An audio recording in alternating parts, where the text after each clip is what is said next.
Good evening. It is 6:35 Central Standard Time here in the United States. The date is the 2nd of January, 2026. A little while ago, my staff forwarded me a very important email. It was a sister in Nigeria. And she shared a little story with me about how her family was traveling and they were surrounded by a band of bandits.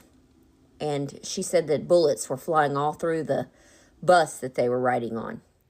And she said that they were covered by Yeshua HaMashiach, the one the world calls Jesus Christ. She's a member of the Remnant and a follower of Salvation Revolution Ministries. Those of you who do not know who I am, heaven refers to me as general. I was given a divine commission and a mantle to carry back in 2022 by Yeshua HaMashiach. I suffered a major heart attack, and I was not breathing for almost 9 minutes. And one of my assignments was to come back and found Salvation Revolution Ministries, which now reaches every single continent on the face of this planet. And so after I read her message, I went into prayer. And I asked Yeshua, I said, Yeshua, can you give me a word about this? I said, because I just also recently read a story of a fire in Switzerland that happened. And a man lifting a cross, but he was shielded from the fire. There's so many different instances of that. You know, Bibles not burning, churches not burning, some other churches burn. So I wanted him to explain to me why that is. And I felt like it was important to share those things with you. And so this is what Yeshua told me. He said, daughter, listen and write what the Spirit of the living God is declaring to the remnant in this final hour. These events you speak of, the family in Nigeria spared from bullets, the man in Switzerland shielded by the lifting of a cross, the Bibles untouched by raging fire, the churches standing while their cities fall, and other churches allowed to burn. These are not coincidences. These are not random outcomes. These are signs. They are warnings. They are revelations. They are divine messages sent into the earth before the great and terrible day of the Lord. And I am allowing them to be seen openly because time has run thin. Why some are spared, daughter? I spare whom I will spare, not by favoritism, but by alignment. The family who cried to me in Nigeria was shielded because their faith invoked heaven. When the righteous call upon my name, angels stand between them and death. The bullets that should have pierced them met the boundary of my decree. I allowed that moment to be broadcast as a sign. Those who dwell in the shelter of the Most High will see the devourers pass over them. The man in Switzerland who lifted the cross lifted up my authority, and the enemy could not cross the line of honor he drew. His act became a witness to the nations, for I am showing the world that the cross still holds power, that governments, weapons, and violence cannot break. These sparings are not to glorify man, but to proclaim the God of Abraham still answers. The blood of the Lamb still defends. The name above all names still commands the storm. Why, daughter, do the Bibles not burn? When my word is involved, earthly fire loses its strength. I allow this because a generation drowning in unbelief needs visible proof that the eternal word cannot be destroyed. When a Bible remains untouched in the ashes, I am saying to the world, you can silence prophets, but you cannot silence my voice. You can burn buildings, but you cannot consume truth. This is a final witness before judgment. Why some churches stand while cities fall.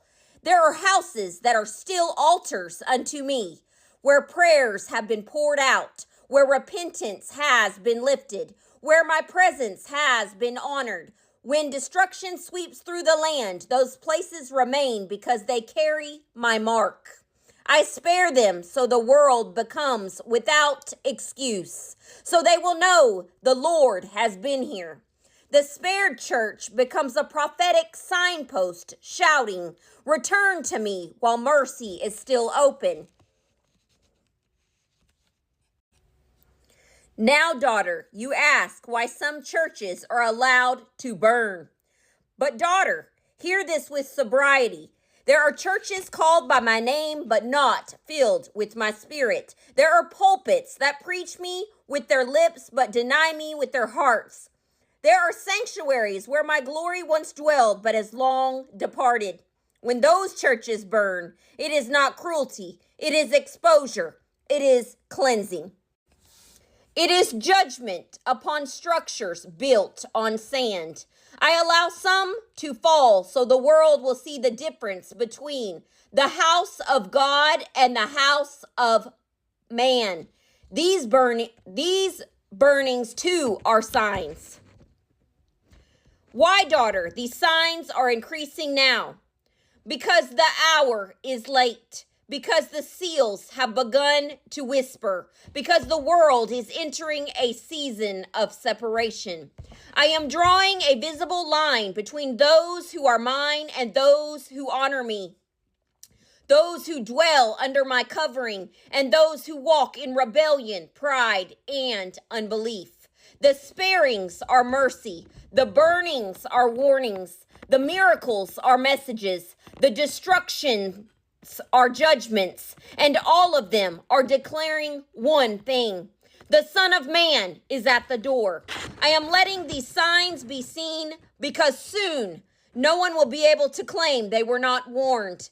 Every spared life, every unburned Bible, every protected church, and every church that falls is speaking loudly to this generation. Choose whom you will serve. Choose where you stand. Choose now before the fire comes again.